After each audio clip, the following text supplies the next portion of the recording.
Hi, I'm Kimberly Corp. And I'm Catherine Corp. And we're the owners of Pilates on 5th here in Manhattan and the creators of PilatesOn5thOnline.com. Today we're going to talk to you about the exercise band. We will extol the benefits of the exercise band. We use extra long bands here. They're 11 feet, 330 centimeters if you prefer metric system. Yes, and they're a teeny bit thicker, which means they have more tension, but the length makes up for the tension. And we do this because, as you know, if you've used exercise bands a lot, it can start to hurt the webbing of your hand. So before we get into how to hold it so you don't hurt the webbing of your hand, we'll talk about why we like this so much. Well, first of all, you can get this into a tiny little ball. And if you roll it, it goes even smaller. And shove it into a purse, into a suitcase. Yep. It's a great travel prop.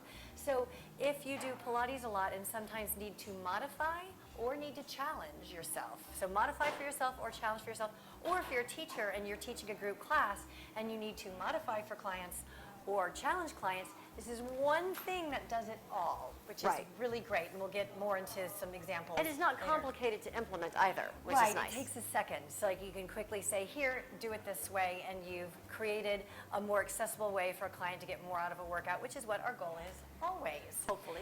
Yes, and on top of that, we would like to think that if Joseph Pilates, Mr. Pilates, were still alive, he would agree with the exercise band because all of his equipment used spring tension. If you think of the reformer, the Cadillac, the chair, it's all spring resistance. And springs, as we know, they grab back. Catherine will do the demo. You don't just let something go, it let go of it, and so it snatches back. It's like, it has thing just like a spring would snatch back and has a life of its own. So when you do this, actually, I wanted you to let it go. Okay. So let it go to show that it has life of its own, yeah. So when you use spring resistance or elastic resistance, you're working both phases of the muscular contraction more effectively. So when you shorten a muscle is the concentric contraction. So now the muscle's shortening.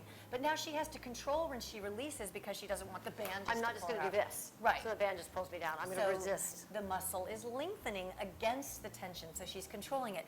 The same thing happens, it can happen with free weights. Like if you're picking up a baby, you pick up the baby. Which is technically a free weight. Yeah, it's a free technically, and it's about a 12-pound free weight. You pick up a baby, and you pick up the baby, that's concentric. You hold the baby, isometric, muscle doesn't change length. Now, when you set the baby down, you don't just drop the baby. No dropping the baby. You keep, especially if you're a new, well, even with a puppy, you know, you're a new puppy, you're like, you put the puppy down and you're keeping so much tension in your arm. So the muscle is lengthening while it's still maintaining contraction. Yeah, so it is a very different thing, but that's what gives you the long, lean muscles, and it's why Mr. Pilates himself used springs for resistance, is because you have to work both phases and you get the long, lean muscles. No bulk. Yes, so that's why we love the exercise band, and there have been so many Pilates props popping up in the past. Oh, I like my sentence. I have lots of P's. And you know, not all are bad, not all are good, but this is one we think that probably has some longevity. So you can use this for support or for strength, but first let's show how we hold it. So one thing you can do if you're standing, let's say you're standing on the edge, in the middle, you can make a fist and just grab the edge like so that it doesn't hurt the webbing at all.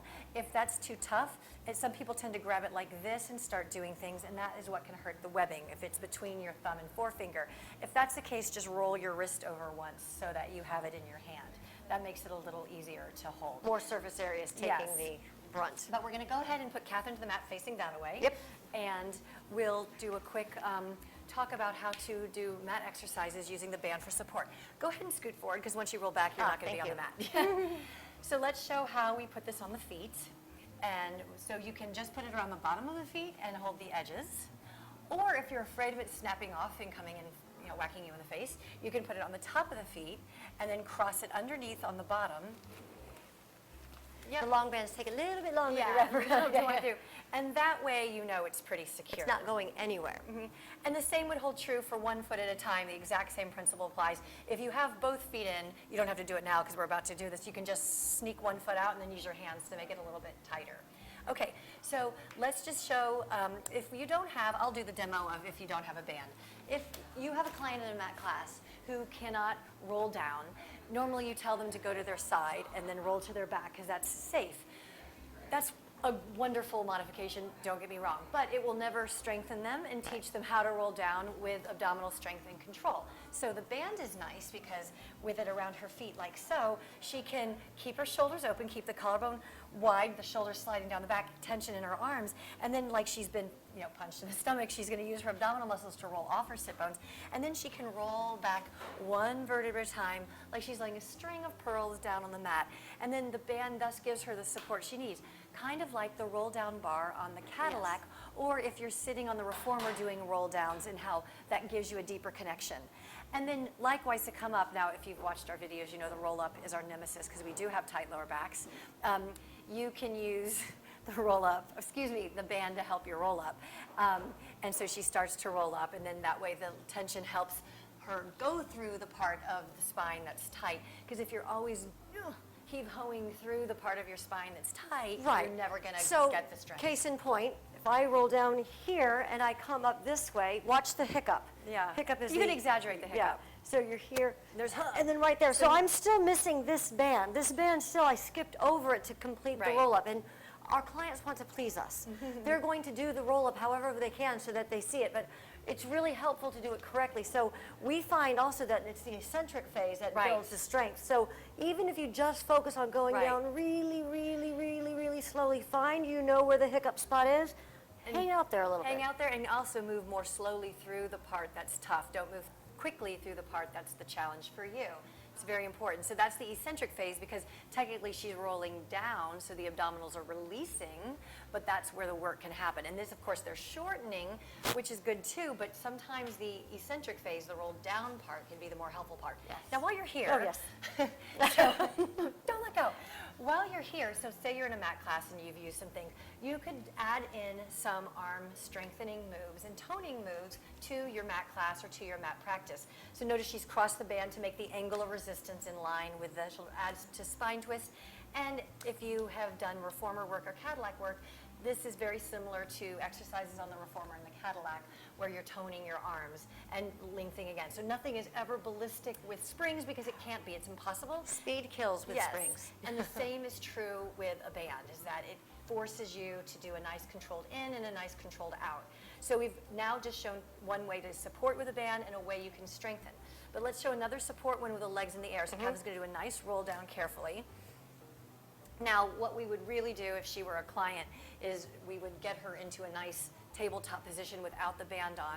But you know that we're safe, so you're going to she's going to drag both heels up and she's going to go into a nice supported position, so hip bones roll up to meet the ribs, supported imprint, and then drag her knees in and reach them out.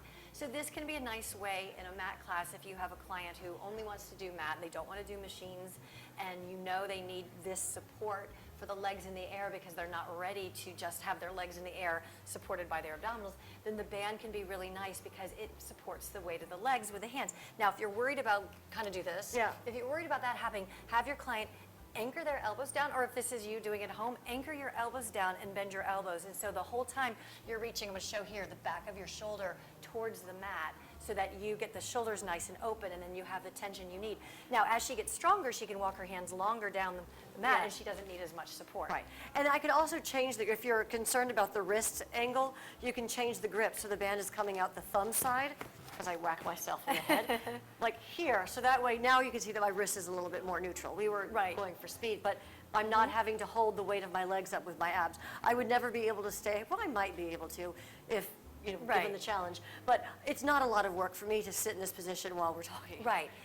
But that's our support. But while we're here, you can add some strength training in. So you can do your bend and stretch. Some practices call it frogs, where you're bending in parallel and yes. So you can add some nice little strength training moves for the legs here. And you can do it parallel. Also, you can turn out. We have kind of bound her feet together. If you do it the way where just the feet are in the band, it's easier to achieve a turnout. If you want to do one leg at a time, let's slip this leg out. Okay. Yeah, perfect, lovely. And then bend and stretch with one leg. And then this is also a nice way to get some P and F stretching. So P and F, don't lift it at the camera. She's such a hog. Down. P and F is proprioceptive neuromuscular facilitation. And if I'm smart, I've put it here in front, or, oh no, I'll put it right over Catherine.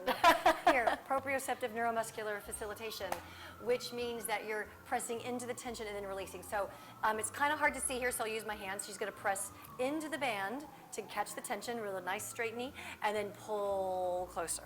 And then press in, and then pull towards, yes. So it's quite nice because you're activating the hamstring and then stretching the hamstring. Activating the hamstring and then stretching the hamstring. When you press into the band, you're not pressing at full contraction. My hamstring is much stronger than my arms. If I press my hamstring down at 100% of strength, all the tension would come here. Think of 25% of maximum.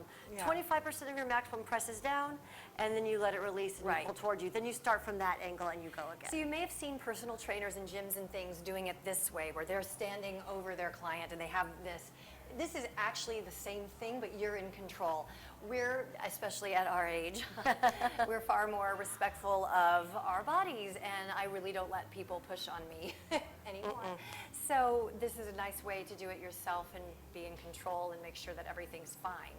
Alrighty, go ahead and slip your foot out and come to standing, and we'll talk about the benefits of the long band. Yes. Now, first of all, in a mat class, you can add some standing work right at the end, because at the end of the day, we do walk out of our mat classes. Hopefully we're walking out, not hobbling out. Yes, yes. You know, you're not. And so ending with some nice standing arms. So one thing that you can do with the long band, we know, everybody knows that you can stand on the middle. You do that with all your bands. But what we like about the long band is you kind of can lay it out.